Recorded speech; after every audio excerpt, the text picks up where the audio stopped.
So, and nadm then is the most important thing. But he also mentions this other thing called al-a'tidhar, which he translates here as apology.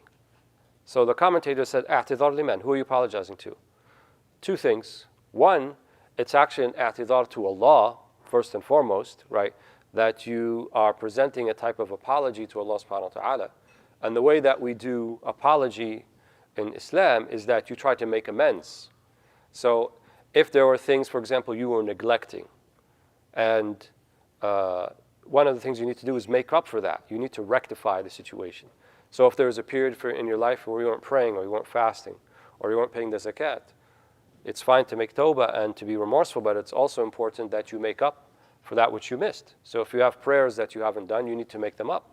If there's zakat accumulated from previous years, you need to figure out generally how much that was, and you need to rectify that when you have the ability to do so.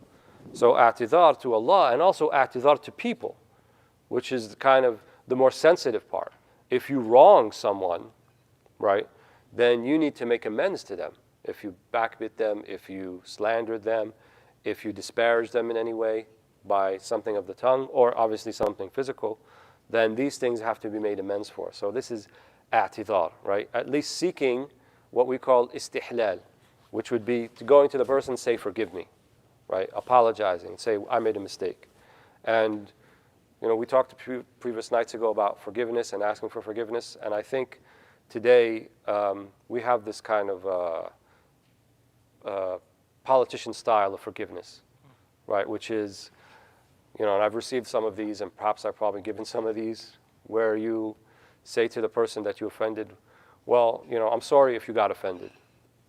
Sorry that you felt that way. That's not an apology, right? You're making it worse, because you're saying implicitly, like, I don't know why you got offended, it shouldn't have, but in case you did, sorry that happened. No, there has to be an acknowledgement, I did something wrong. I made a mistake.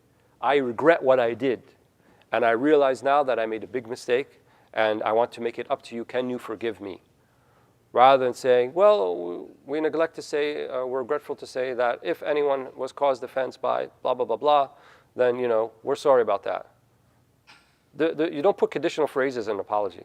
If you felt this way, or if I did anything to offend you, then I'm really sorry. If you don't, like we said, you have to know the dhanb, you have to know the offense. So if you're saying, if I did, that means you're not acknowledging that you did anything.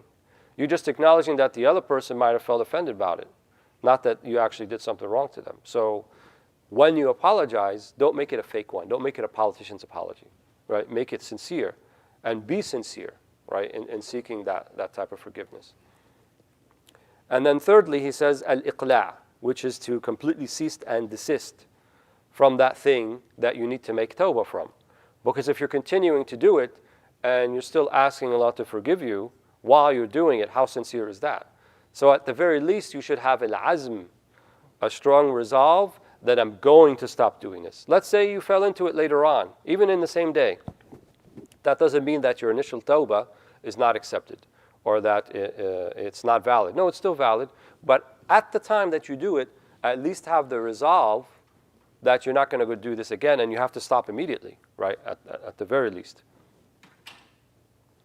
Then he says, وَحَقَائِقِ التَّوْبَةِ ثَلَاثَةُ أَشْيَاء. Then the realities of repentance, how we define it, what makes it real, he mentions three things. تَعْظِيمُ الْجِنَايَةِ وَاتِّهَامُ التَّوْبَةِ وَطَلْبُ إِعْذَارِ الْخَلِيقَةِ. So the first one, reprobation of the offense. In other words, ta'zim al-jinaya, which he said a little bit earlier in the previous section. Ta'zim, in other words, to understand the enormity of the offense. And here I believe he doesn't mean enormity of the offense like, is it a big sin or a little sin? Even the Sahaba, they didn't talk about big sin or little sin. They thought everything that was transgressing against Allah was kind of a big sin, because any transgression against al-azim is azim, right? So any offense against al-azim has to be azim. So that's where ta'zim al-jinaya comes from. That no matter how small it could be, consider it to be big because of the one you transgressed against, not because of the offense itself. We don't have this concept of white lie or little white lie, or it's not a big deal, or it's a small offense. anything that's an offense that Allah asks you not to do, it's a type of offense. We do have the concept of kaba'ir and sagha'ir, of major sins and of minor sins. That's definitely there. But in terms of your internal spiritual life, you should consider them equally grievous and not say, well, it's just a little sin. And he's going to talk later that that's one of the afat, that's one of the things that can actually affect a successful tawbah when you see it as something small and it's not a big deal.